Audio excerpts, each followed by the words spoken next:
Hello friends, welcome to tales talk.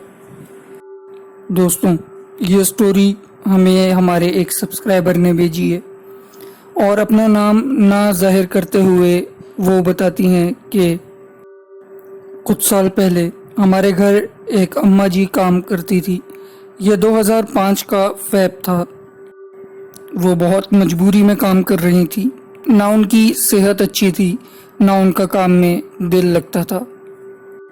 उस वक्त मेरा 9th मंथ था, लेकिन फिर भी मैं काफ़ी काम कर देती थी कि मेरी सास उसे बातें ना सुनाए।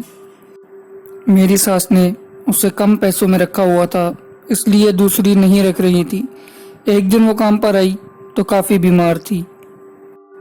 मेरी सास 2 दिन से अपनी बहन के घर गई हुई थी और हस्बैंड काम पर गए हुए थे।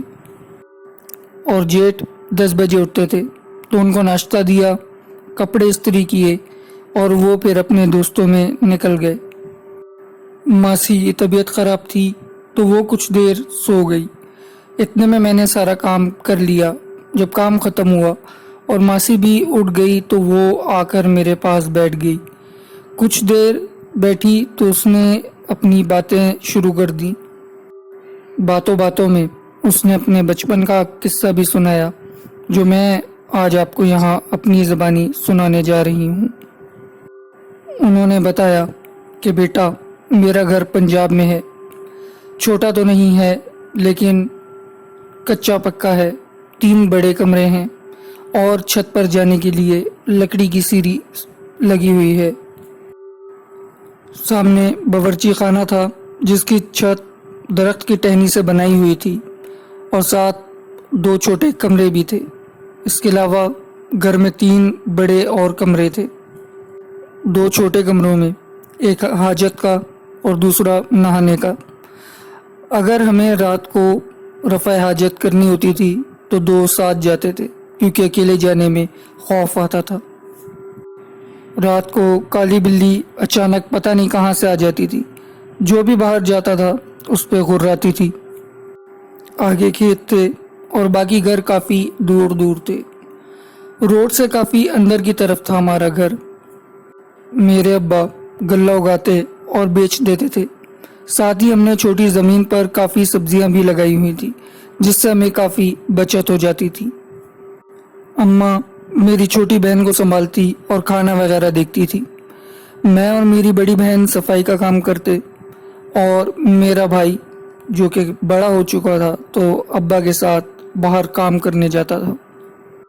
और शाम में काम से आकर वो उस्ताद से पढ़ने जाता था। और हम दोनों बहनें अगर कहती भी तो हमें कोई नहीं पढ़ाता था। ना घर में कुरान था और ना कोई रोज़ा रखता था, ना नमाज पढ़ता। बस इसी तरह से ज़िंदगी गुजार रहे थे। मेरी एक फूफी कराची चली गई अपने ख़ानदान के साथ, क्योंकि उनके शौहर को वहाँ मजदूरी मिल गई थी और उनके शौहर लकड़ी का काम जानते थे। और उनका एक ही बेटा था, जिससे मेरा बचपन में निकाह हो गया था।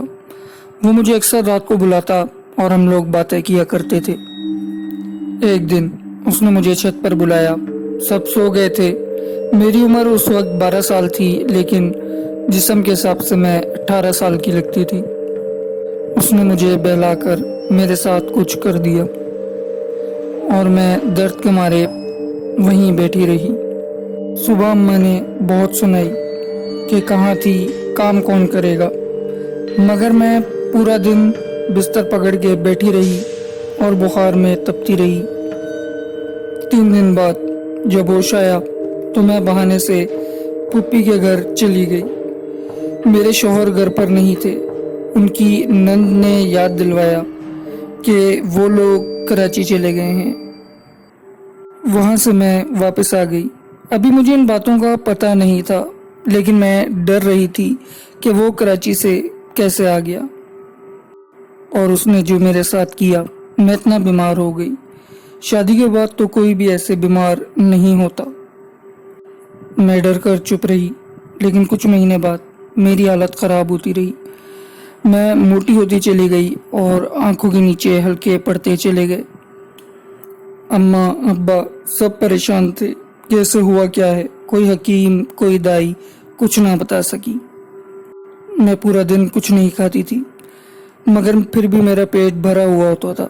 रोज़ ख्वाब में मुझे मेरा शौहर नज़र आता, जो मुझे खाना खिलाता और मुझे प्यार से सुलाता था। उसने मुझे ऐसे ऐसे खाने खिलाए जो मैंने ज़िंदगी में नहीं खाए थे। कुछ दिन बाद मेरे पेट में दर्द हुआ, जो कि 3 दिन तक रहा, और ऐसा लगता था कि उस दर्द ने मेरी हड्डियां चूर चूर कर दी हों। तीसरे दिन एक औरत घर आई और उसने सबको कमरे से निकाल दिया। मेरा पैर उसने चारपाई से बांध दिया और नीचे के कपड़े उतार दिए। मैं घबरा गई और पूछती रही कि ये सब क्या है।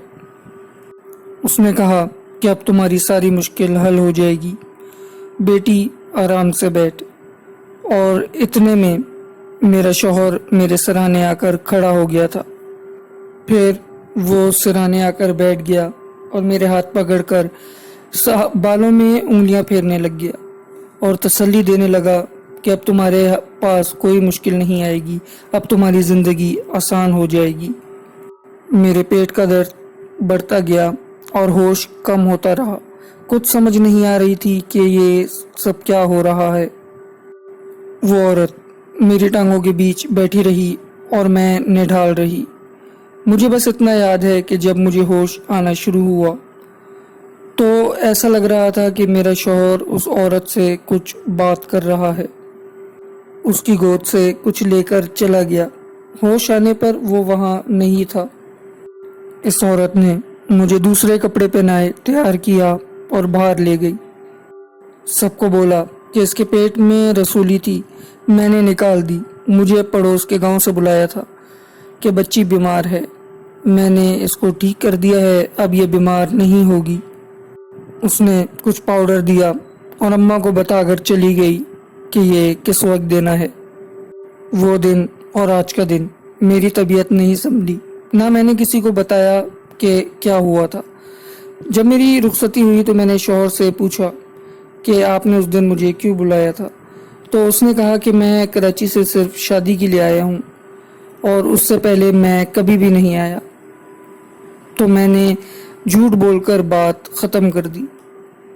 मेरे साथ साथ मेरा मियाँ भी बीमार होता चला गया और जल्द ही बिस्तर पर लग गया। लेकिन जब वो मेरे पास आता तो ऐसा लगता ही नहीं कि वो बीमार है या बिस्तर पर लगा हुआ है। उसका मामूल बन गया था कि चांद की 14 को वो मेरे पास आता था। इसी वजह से बच्चे भी नहीं हुए। सालों से खुद को और शौहर को ऐसे ही काम करके पालती रही हूँ। बाजी, मुझे आज भी नमाज नहीं आती, मेरे लिए दुआ करना। पूरी कहानी मैंने ऐसे सुनी कि मुंह बंद करना भूल गई। मैंने मासी को घर भेज दिया और मैं काफ़ी डर गई थी। उस दिन वॉशरूम के बाहर मैंने किसी को घूमते हुए भी देखा। खैर दोस्तों, अगर आप लोगों को ये कहानी पसंद आई है तो हमारे चैनल को सब्सक्राइब करें और वीडियो को लाइक करें। अगर आप हमसे अपनी कहानी शेयर करना चाहते हैं तो कमेंट्स में अपना इंस्टाग्राम आईडी लाजमी दें।